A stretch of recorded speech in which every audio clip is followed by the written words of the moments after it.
La mauvaise destinée, lorsque tu es accompagné par ta propre conscience. Mais lorsque tu es accompagné par Dieu, oh, tu vas écraser les mendiants, les Sambala, les Tobisha. Et tu vas les écraser. Alléluia. Parce que votre Dieu est avec toi. Il me dit, je serai avec vous tous les jours jusqu'à la fin du monde. Incroyable, mes frères. Quelle assurance. Ah, quelle assurance. Jusqu'à la fin du monde, je serai avec vous tous les jours, matin, soir, n'importe quelle heure, tous les jours. Éphésiens, chapitre 2, verset 8 à 10.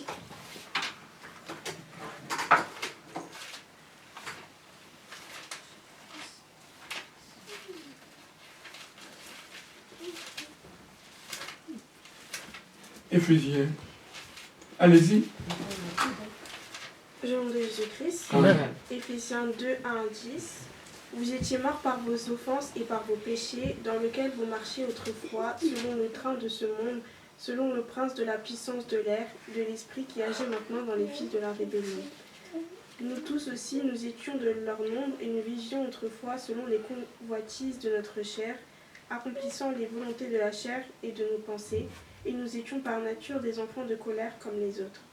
Mais Dieu qui est riche en miséricorde à cause du grand amour dont il nous a aimés, nous qui étions morts par nos enfances, nous a rendus à la vie avec Christ. C'est par grâce que vous êtes sauvés. Il nous a ressuscités ensemble et nous a fait asseoir ensemble dans les lieux célestes en Jésus-Christ. Amen. Afin de montrer dans les siècles à venir l'infinie richesse de sa grâce par sa bonté envers nous en Jésus-Christ. Amen. Car c'est par la grâce que vous êtes sauvés par le moyen de la foi. Et cela ne vient pas de vous, c'est le don de Dieu. Ce n'est pas par les œuvres, afin que personne ne se glorifie, car nous sommes son ouvrage, ayant été créés en Jésus-Christ pour de bonnes œuvres, que Dieu a préparées d'avance, afin que nous les pratiquions. Amen. Que le Seigneur te bénisse, ma fille. Amen, amen. Alléluia. Amen.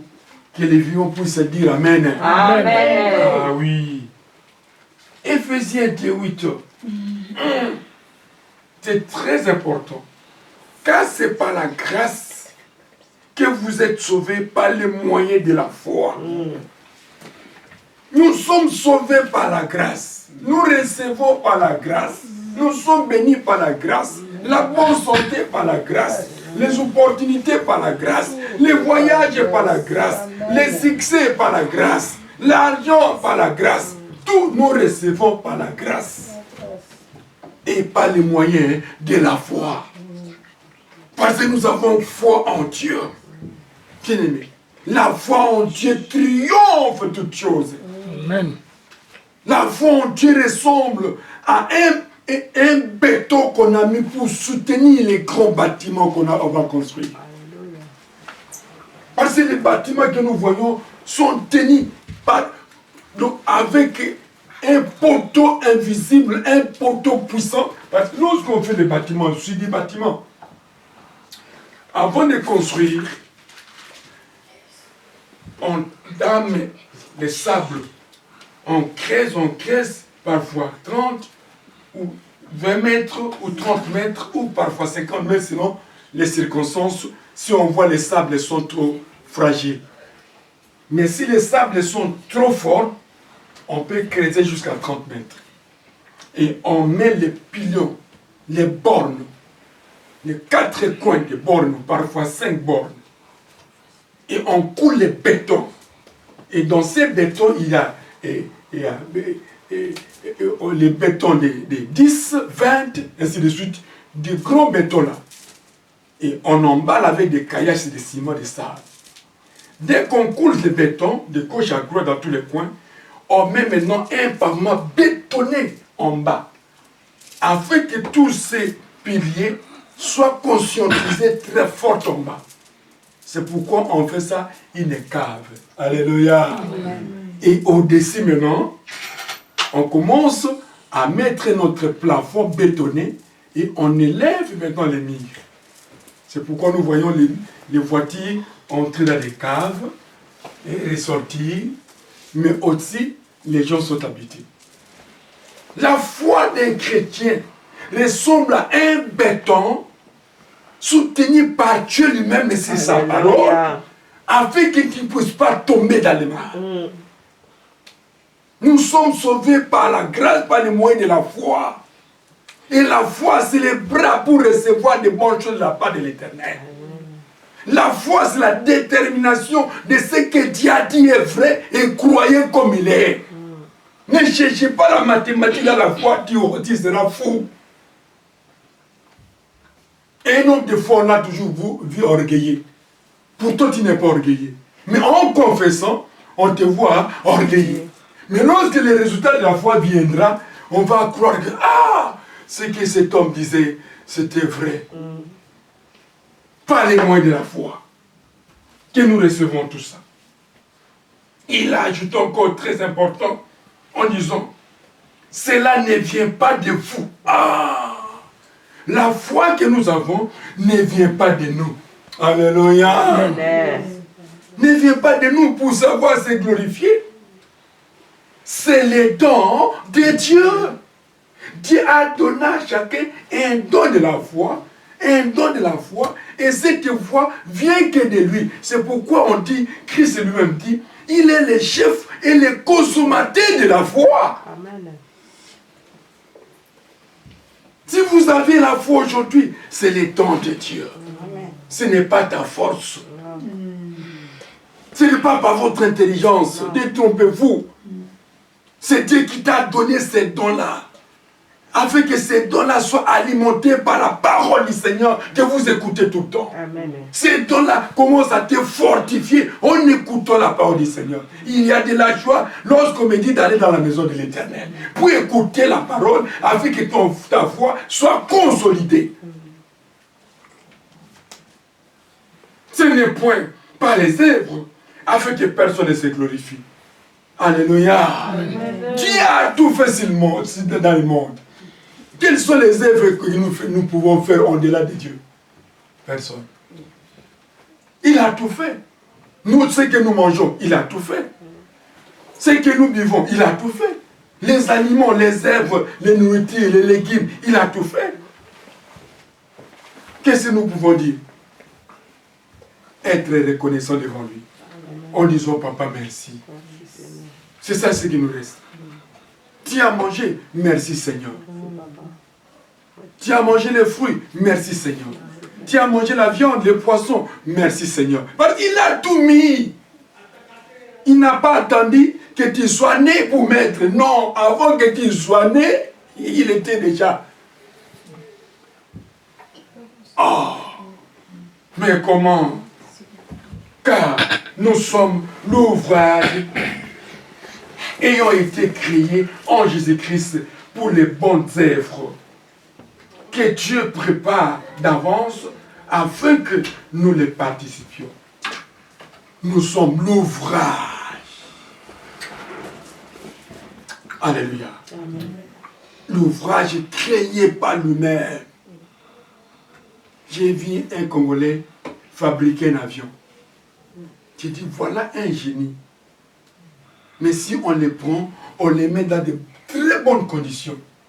Et il va fabriquer vraiment un véritable avion. Celui qui a créé l'histoire de la police, là, de roulage, c'était un ingénieur en histoire congolaise. C'est comme on voit dans du métier, les robots là. C'est une Congolaise qui a terminé en histoire. Les Congolais sont très intelligents. Mais qui peut les stimuler? Amen. Amen. Point C, avant de terminer. Les propres conditions requises. Dieu te félicite par tes propres conditions que tu avais requises, que tu avais réussies. Les conditions de ta foi. Vous savez, dans la foi, Dieu il demande quelque chose de très important que les gens ne connaissent pas. C'est la discipline de ce que tu dis et mettre son application. C'est ça. Lorsque tu es discipliné dans ta foi et tu mets cette foi en application, tu auras des résultats favorables. Qu'il pleuve, qu'il neige. Parce que vous êtes en ordre. Vous n'avez pas de problème. Vous êtes correct devant Dieu. En conscience, on a ce que tu feras, il y aura la réussite. Amen. C'est simple. Lisons dans Philippiens chapitre 1, verset 27.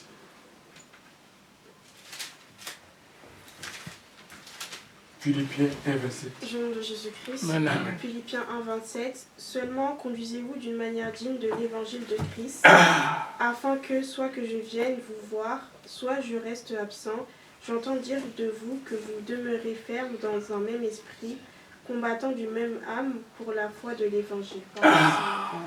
Qui dit Saint et bénisse ma fille. Amen. Alléluia. Amen. Il dit quoi? Seulement, conduisez-vous d'une manière digne de l'évangile. Pas d'une manière indigne, mais d'une manière digne. Ceux qui se conduisent indignes ont les résultats. Et ce sont les gens qui mettent la foi en doute. Qui crucifient encore Jésus-Christ pour la seconde fois. Mais lorsque tu marches d'une manière digne, tu auras des résultats dignes, des bénédictions dignes, des opportunités dignes, des faveurs dignes, des bontés dignes, d'élévation digne. Tout sera digne.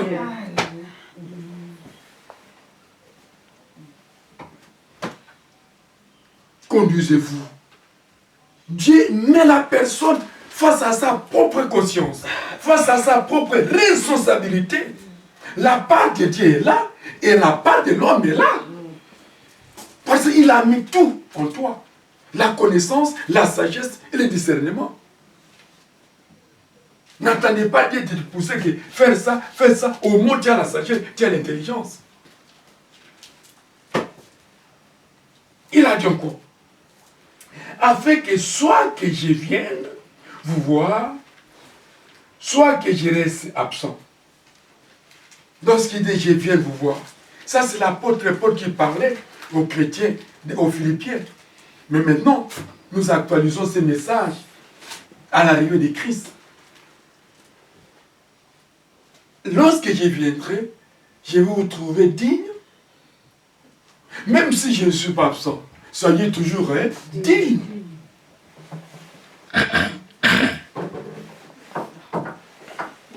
J'entends dire de vous que vous demeurez fermés dans le même esprit, combattant d'une manière, d'une même âme pour la foi de l'évangile. L'apôtre Paul a appris ce message. Je sais que vous demeurez dignes et vous combattez la même manière de l'évangile. C'est bon. C'est ça. C'est ça ce que Christ aussi demande. Celui qui persévérera jusqu'à la fin sera sauvé. Combat les bons combats de la foi. Soyez toujours dignes, mon frère, ma soeur. La bénédiction de l'Éternel n'est pas encore expirée. Alléluia. Amen. Et les chants ont toujours chanté la nécessité. La bénédiction de l'Éternel ne sont pas encore expirées. Conforme-toi digne tout simplement. Et tu verras ce qui était retardé, tu vas retrouver. Amen. Alléluia. Amen. Les priorités en propre. Voilà. Le Seigneur vous félicite à cause de votre priorité en propre. Quelle est votre priorité dans la vie? D'abord Dieu, la première priorité. Et les choses, et me faire après. Car la Bible dit, cherchez premièrement le royaume et la justice de Dieu. Il ne dit pas chercher premièrement l'argent. Cherchez premièrement les cailloux. Mais le royaume, si tu as la bonne vie, le Seigneur te bénira degré de force. Lui-même me dit, je n'ai jamais vu, David, je n'ai jamais vu un juste mourir de faim. Si Dieu donne au corbeau à manger, alléluia, il donne au corbeau un oiseau plus égoïste parmi les races des oiseaux. Mais Dieu lui donne à manger. À force de toi. Et Dieu utilise même ces corbeaux-là pour bénir un Noé de Dieu comme eux. Ah non, non, non, non, non, non, non, non, non, non, non, non, non. Est-ce qu'on peut acclamer le Seigneur? Amen.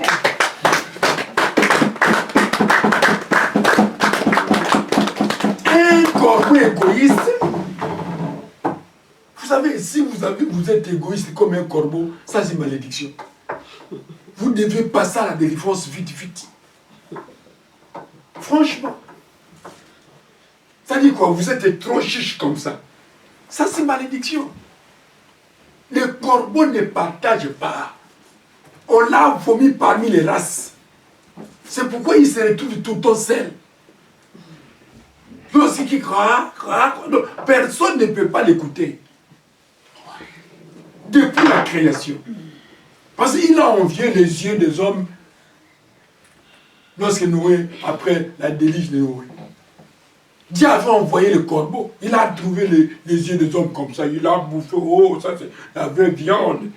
Alors, plein de dire aux amis qu'ici, il n'y a plus de l'eau et Noé doit faire sortir les gens. Non!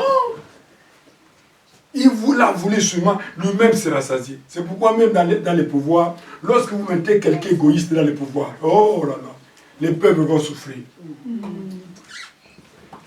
Il va d'abord lui-même s'enrichir et rassasier. Mais lorsque Noé a envoyé encore un autre oiseau, l'aigle, il est venu, il a dit non, il est rentré, il n'y a plus d'eau. C'est ainsi que Noé a ouvert la porte et tous les gens ont vu. Au moment où Noé a ouvert la porte, le corbeau était toujours là. Quoi?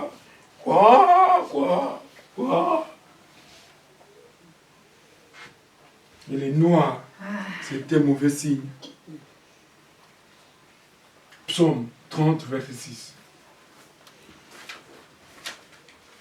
Ne soyez pas être égoïste comme un corbeau.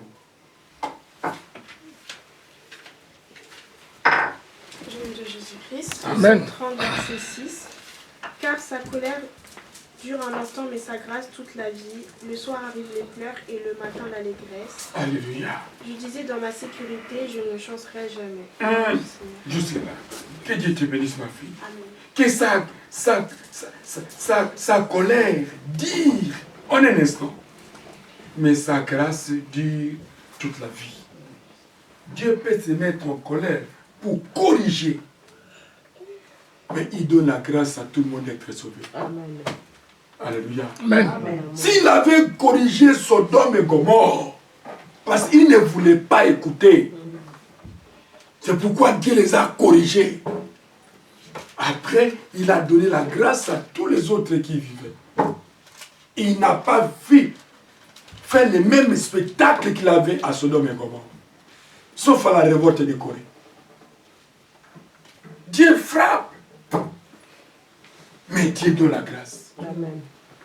Et tout ce que nous avons vécu et vu et lu dans les Écritures, dans l'Ancien Testament, tout comme dans le Nouveau Testament, que ça peut nous servir une leçon à nous dans ce troisième millénaire que nous traversons. Qu'on ne peut pas tomber dans les pièges ou dans les mains de ces gens-là. Dieu aime tout le monde, mais Dieu est très sévère. La sévérité n'est pas mauvaise. Les parents doivent être sévères aux enfants. Alléluia. Ce n'est pas un péché. Ce n'est pas un péché. Que Dieu bénisse ma belle-mère. Elle était sévère aux enfants. Si l'enfant n'est pas à l'église, elle ne mange pas. Madame est là. Elle me racontait. Et avec sa sévérité, tous les enfants sont devenus des chrétiens. Lorsque tu es sévère, tu n'as pas péché. Ne te vous reproche de rien. Tiens-tu la parole, afin que l'enfant puisse prendre le bon chemin. Et la Bible nous dit, errez la nation dans les terrains Dieu. Il faut que vos enfants connaissent votre Dieu. Amen. Qui prie le Dieu que vous priez. Parce que s'ils sont nés, c'est grâce à votre Dieu que Dieu t'a donné la progéniture et ils sont nés dans le monde. Amen. Et si l'enfant se révolte contre les parents, c'est une malédiction éternelle. Non, là, je ne marche pas les mots. La Bible est claire.